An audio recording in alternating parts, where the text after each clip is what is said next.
Hello, hello, hello, my darlings. Welcome to A Slice of Life, A Slice of Life. I'm so happy to be with you today.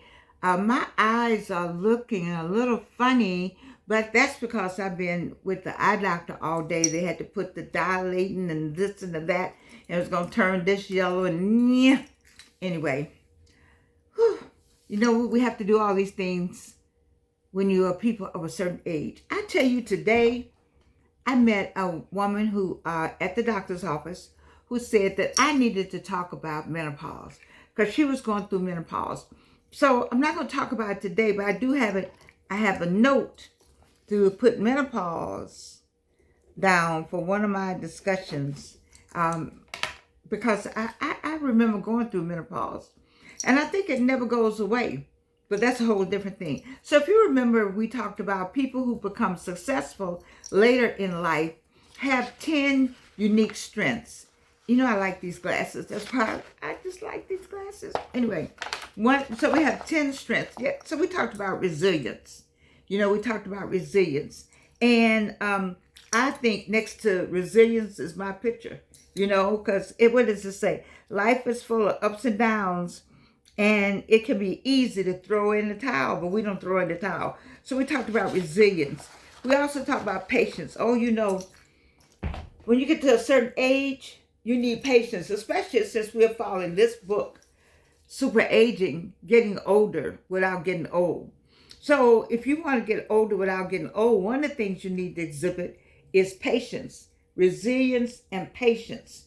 You see, those are certain strengths that they say we have, excuse me one second, that we have once you get to a certain age and once you have success at a certain age, you're going to get that success willy-nilly. You had resilience and you had patience. Yesterday we also talked about adaptability. We like chameleons. I know I am. I am a chameleon. I just adapt. When in Rome, do as the Romans do. I try to blend in as much as I can. And then having wisdom. I always ask God for wisdom. Some people ask for money. I remember asking, I did ask for, how you, a 13 or 12, you have pimples everywhere. So I asked God that he would make me a beautiful the rest of my life, that I wouldn't have pimples. I just didn't want pimples. And so he didn't give me any pimples anymore. So I'm glad, no pimples. I didn't ever have them anymore after maybe my freshman year at Spelman, because I came away. Maybe I had them off and on in high school, but I didn't have them. I guess I didn't have them when you're not supposed to have them, but they didn't come back because some people have them a long time. So, but I always ask for wisdom. If you got wisdom, you can get the rest of it. You see, you have enough wisdom. You have enough sense to figure out how to stay healthy, and you have enough sense to figure out how to get some money, but and things just come to you. Ideas come to you. I think that's what wisdom does. With wisdom, you discern and you can see things right away. That gives you a jump ahead of everyone. So I always ask for wisdom, and I'm glad I did. Self-awareness. Late bloomers often exhibit a sense of self-awareness. They have a clear understanding of their strengths. We know who we are when we're a late bloomer. Do you know who you are?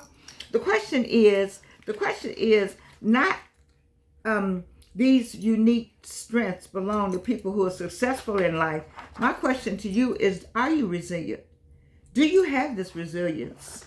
The question again is for you to study yourself and ask yourself, are you patient? Because you need patience and to be successful later, or to be successful anywhere, anytime. I forgot something. This one right here. That'll help me. Yeah. Thank you, Jesus. Anyway, patience. You need patience. And then what about adaptability? Are you adaptable? Are you a chameleon? Can you go anywhere? Or you just say, I can't do that. I can't go there. I can't. So I can't is the reason why. Because what I tell you about this, what does this do? This controls all of this and all of this. And so as soon as you say you can't, you won't be able to. Stop saying that. And then how many times have you asked for wisdom? Are you smart? Do you ask God for that? And what about your self-awareness? Do you know your strengths and your weaknesses? Do you know there's an acronym that goes with that strength and weakness thing that we use for new papers. I don't know why it escapes me now. But what are your strengths and what are your weaknesses? And be honest with yourself. You know, I keep telling you, you know, I got it right here. You know what's gonna come out. If you've been watching me, you know what's coming up, right? Bam. The mirror. Keep one nearby. They're at the dollar store. My favorite place to shop. Anyway, get you a mirror because apparently you're not talking to it. I don't know who you're talking to, but you need to stop talking to those people and start talking to this mirror. All right? Because that's who you need to talk to. That's who you need to straighten out, that person that's in that mirror. All right? And so I think with self-awareness, I didn't do that on yesterday. So you have an understanding of your strengths and your weaknesses, your desires, and your values. You know, you have to, there was a lady, I always liked her. She doesn't like us anymore, but I like her still. She always talked about value yourself. Value yourself. Have values. What value have you put on yourself?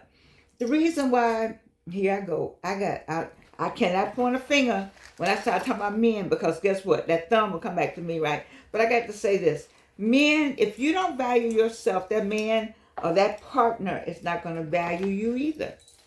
You know, when you let people get away with stuff, then they're like, oh, I can always get Georgianne. I can always go by Georgianne. I can always stop Georgianne. I can always ask Georgianne. No. You need to value yourself better. You need to say, no, they need to think about, I don't know. You know, Georgianne don't take no stuff like that. That's what needs to be. Same way with you. Anita, Annette, Jeanette, Desiree, John, Dante, all the names I can think of, Tony. People need to have a self-awareness of yourself so there's a value that you put on yourself. See, another thing too, people, I remember somebody coming by and liking something in my house. And they said, I give you $200 for it. Now, I'm sure that $200 was something to offer. But why would you think I needed the $200? That let me know that you thought I needed $200. And that you thought my object that you liked was worth $200, which I think is worth more than $200. From one, I've had it a long time. And two, I didn't need the $200. Now, it's not that who doesn't need $200, but you just can't put a price on something and dangle it and say, this is what I want to offer you. I mean, I could take it as a nice gesture, yes, but I think about when people want to offer me money for things, or somebody came by and said, I need this right here, matches my something. Then why would you think I would just say here? Because I haven't free-hearted like that, but I'm just like, but I need it. It's here. It's in here for a reason, so you got to put some values on yourself so people would know not to come and step to you with stuff or requests that don't make sense. You see, but that's you, that's me, that's my fault. It's our fault when we don't put value on ourselves. If that brother or that sister think they can come by anytime and never do anything that you want to do, but do everything they want to do, that's because they know you don't value yourself. Because if you valued yourself, they would say, I'm going by Jeanette's house because I need to take her somewhere. I haven't taken her anywhere. She needs to go somewhere. I'm gonna lose this woman. I don't want to lose this. Or the same way the partner, because I get to think about what I'm saying here. Be a little more. I'm so gender specific because I'm old school. But I just want to make sure you understand what I'm saying. You having value, that person is not going to value you either. So I've gotten off of where I'm going with this. But all that was a part of self-awareness. An awareness, also when you have self-awareness, you have a self-evaluation of yourself, which is part of the value system. Have you looked at yourself and evaluated what's going on with it? Like I got to go in here now and take a serious look at something that I'm trying to do and see whether or not I'm capable of doing it. I keep, I got to remember my age sometimes. And, I got to really go in here and think about this. Because I tell you all, don't remember your age. Don't think about age. And so that's a contradiction right there. But I'm embarking on something that I'm thinking, whew, I have some nerve, but I do. That would be Georgianne, right? And now that I'm talking about it, I'm going to do it. I just got to go in here and self-evaluate and then get myself together. What works for one person may not work for another person. You see, so when you talk about self-awareness, if that person got a self-awareness survey or outline or list of questions that fit for them, it may not fit for you. So you worry about your own self-awareness. And what about compassion? God knows I do. I sat in the chemo. Winship Emory was on the whatever floor before they got the building. They used to have a floor, and when I got off on that floor, it was something. To get off on that floor was the cancer floor, and the people that you're gonna see walking back and forth was fighting cancer with you. And it was a struggle to try to be up. Every time I went to Winship at Emory, of course I dressed, that would be Georgianne, but I was exceptional. I smelled exceptionally well. You know, the best cologne, the best everything, the best I could put on, the best pocketbooks, the best shoes I had, best everything. I put on my best because it took a lot to push myself to Winship, to get that chemo, to get that infusion chemo, the one you brought home with you, the one where they gave you a port and it stayed. So, so there was a compassion that came, compassion for the other people there. We all look so pale, we look so pale, so somber. But that's, but you have to have a compassion for people. I do have a compassion for people. I know we have a compassion for children. I know we do. Senior citizens and children, we have an automatic compassion. I know that. But when you had a lot of challenges and seen the struggles of life, it's nothing to have a helping, to have a helping hand. I believe in a helping hand. I've been like that all my life. I give away whatever it is. I help people get whatever they need. I remember helping a person get a car, and that person wrecked the car.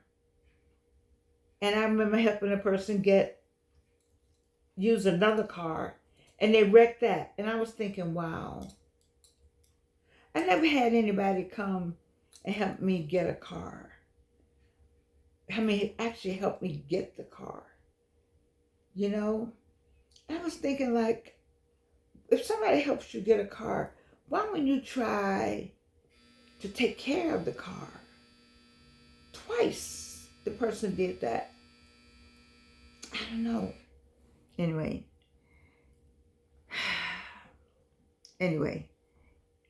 it says, remember, success isn't about climbing to the top. It's also about lifting others as you climb. I believe in lifting other people. I just think you're supposed to, it's a picture of the man hanging over the, what's he hanging over? A wall, and another man is reaching up. It's a well-known, the Brothers something. It's a well-known art piece of art. But that's what we're supposed to reach. You see somebody, give them a hand. Lift up your fellow human beings. Lift us up. How about the next one is perseverance? I got that. There was a time I was ready to give up. On the way home today, they wore me out down there with the eyes. These eyes, Lord have mercy. I'm trying to hold on to them. I need somebody to come kiss my eyes. That might make them feel better. Just kiss this eye right here. I got to go back and start getting the shots in the eyes.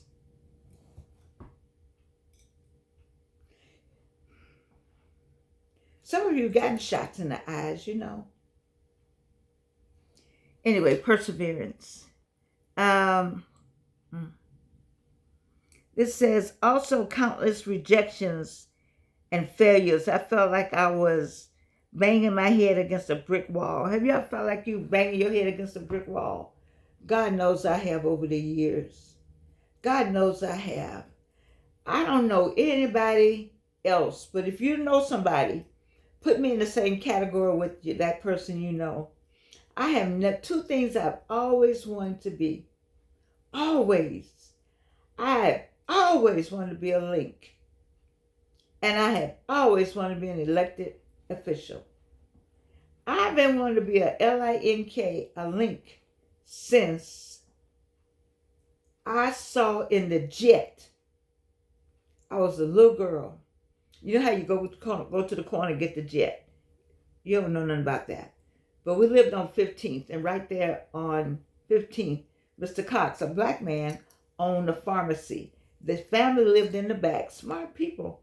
His family lived in the back of the pharmacy, and he had the pharmacy, and he also had the jet and the ebony. And my mother would let me, when I was old enough when I moved over there. To go to the corner and get the jet. And I opened the jet, and they had Link something in Chicago. Ooh, they were so fine. And I think Nat King Cole's wife was in the same picture, or either on the same page. But I connected her to the links. And whatever it was in the jet. I said, I'm going to be a link. I ain't linked yet. I asked more than once. Never had enough of whatever it took to be one. I'm glad that I had what it took to be a Delta. I'm glad I was asked to be a Delta. You want to be asked. I was invited to be a Delta. I tried to join at Spelman across the street at Clark Atlanta, but I found out you couldn't join. You couldn't be over there at Spelman and trying to join over there at Clark Atlanta. It wasn't Clark Atlanta at the time, Clark College. And so because when I was at Spelman, it was our whole school for Christ. So we didn't have sororities. We didn't get them till the late 70s, something like that. But anyway, I'm just digressing today. Perseverance. There was a time when you're ready to give up. I've had some give up moments. I was in a situation, it was really a bad living situation. You know, you just could give. I came home one day. Alan and I lived everywhere. I have no shame about it. I was just doing the best I could. I didn't have any help. What her father was giving me, he got it reduced. So I don't speak ill of the dead, but, you know, we just didn't have any help and nobody cared. But I did. And I won't say that. I wouldn't go home. I went home and I came back because I wouldn't have had any problems living with my family. Any problems. I just wouldn't have had any problems. But anyway, not that we were rich, but, you know, my mother and father did all right. So I wanted to be here. It was just, it's hard. It's hard looking back sometime, but I wanted to give up, but I didn't. And that's why you have me, and that's why you watching, because if you're ready to give up, don't give up. You know, don't give up. Whatever that dream is, stay with it. And it's called perseverance here, but you got to keep going. Baby, you can't give up right now. I'm talking to somebody out there. I don't know who it is. My spirit just told me that I needed to hone in on that. Somebody's ready to give up. Don't give up. I don't care what it is. You know how hard it is to give up, to go all the way? You know, I want to throw my hands in the air. But no. No. You see these glasses back here? You think I don't want to sell those glasses? I made an investment. All those glasses. Not to mention all of them I got back there. I have bags of glasses. I do. But I can't sell them because I don't have anywhere to sell them, because I want to sell them. I want to put them up. I want you to enjoy them and then want one. I want you to enjoy them and then want them. And so that's how I feel about it. So, don't give up. Don't give up. I'm doing too much. I'm taking too long. What's the next thing? Oh, persevering is about sticking to your path even when the journey gets rough. The journey gonna get rough. Don't give up. The journey is gonna get rough. So, the enemy, he came to kill, steal, and destroy. Do you think God put you on this earth to suffer? No, he gave you everything. You came from everything, and you have everything here. What's the prayer? The Lord's Prayer. As it is in heaven, so it is on earth. You have everything you need in your house. I don't know what that sermon was, but I told you before. Listen, look around your house. You have everything you need. Stop talking about what you don't have. You have everything you need. Make that whatever it is. I'm talking to somebody out there. I don't know. The Spirit got me all fired up here today. Somebody on the other side of this camera got everything you need in the house. Quit talking about what you don't have. God will come and take that what you do have if you keep talking about what you don't have. Oh, you want to not have something? Keep fooling with the Lord or God Almighty and acting like you don't have anything. And when He's giving you everything. Everything you need is in the house. You just need to figure it out. I'm going back here and figure it out. Everything I need was, I said, I got this, I got this, I got this. And then I put it down. Let me tell you something. The next one is humility. Number 9, is humility. I am, they got 8 right here. Somebody can count. Anyway, humility. As they say, it's an overlooked virtue in the pursuit of success. You got to be humble. I know you got to be tough, but there's a degree of humility. Just step back sometimes. Step back. And be humble about it. Let me see. Appreciate others. Value other people's spirit. Don't talk about you. Talk about them. Talk about who is it in your circle that needs a lift right now. Go give them a lift. Giving and receiving is reciprocal. I don't know why my phone won't carry on. It's reciprocal. And I got it plugged in. It's reciprocal. Okay? So I need for you to think about who's in your circle. Because somebody in your circle needs a call from you just to say, how you doing? I don't know. People don't do that anymore. I just call and say, how you doing? Like, okay, what's going on? I just call and say, how you doing? And be humble. Humility allows you to learn from mistakes, to accept constructive criticism, and continuously grow. Sometimes somebody has something to say to you that's going to help your dumb behind. And mine too. You just got to listen sometimes. Just say, okay. If somebody want to tell you something, listen and glean from it what you need. Be humble though. Be grateful. The last one on here is courage. God knows I got courage. It's like the lion and the Wiz. We got the courage. I have the courage. Are you have the courage? Do you have the courage? Are you courageous? Are you waiting for somebody to come and bless you? Baby, ain't nobody walking around with some water getting ready to baptize you and bless you. Unless you're going to join the church or something. No, that ain't getting ready to happen. You need to have the courage to step out there.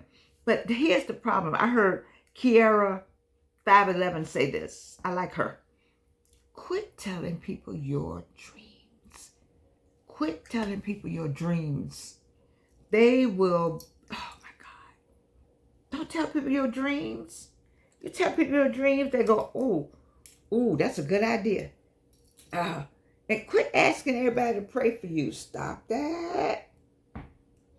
Everybody ain't praying the same prayer. I know some people that say, I pray for you. Right. You pray for me, all right.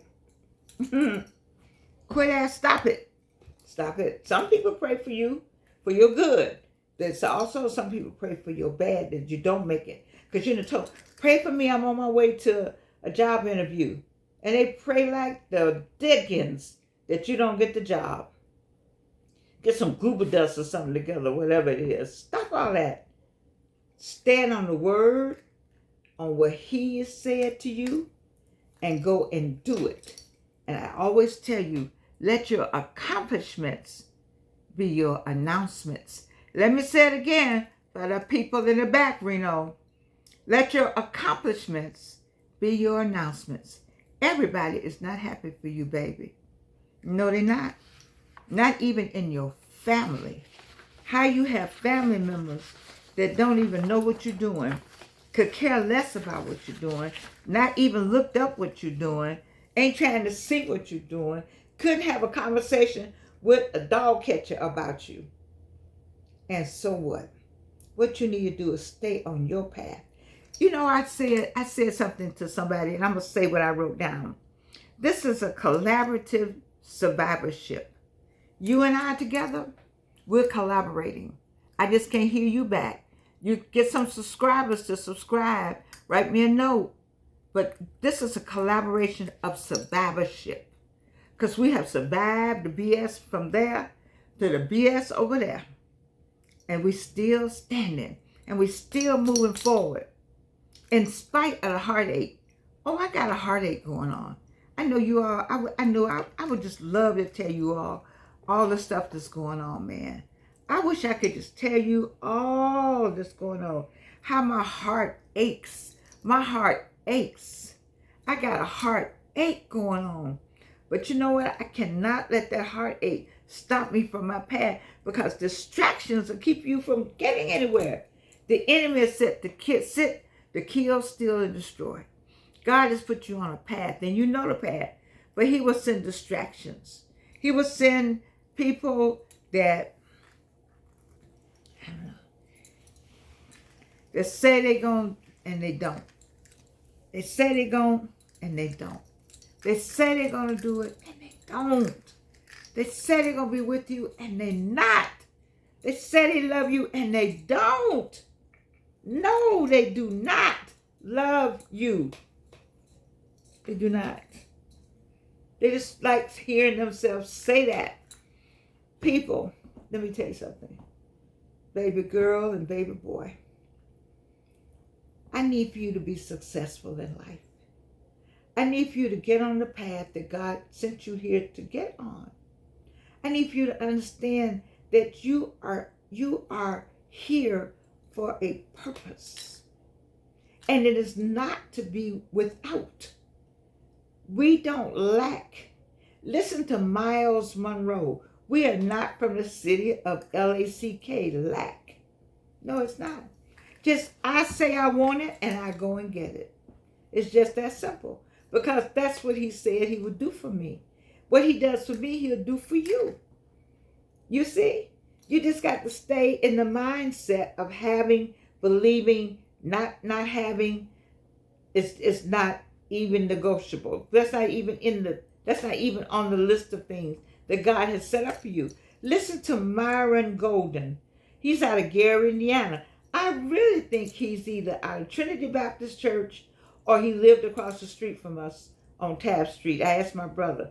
But Myron doesn't know that I think he's out of, he said he came out of Gary.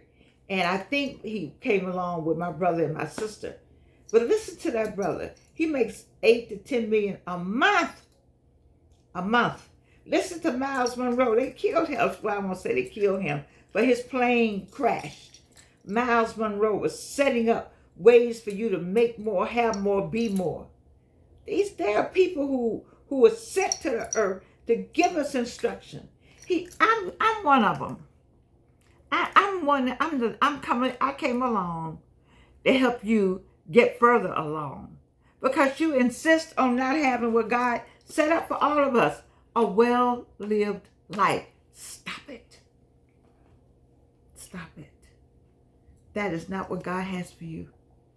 All right. What he does have for you is me, to help you and to tell you I love you, and you can't do anything about it.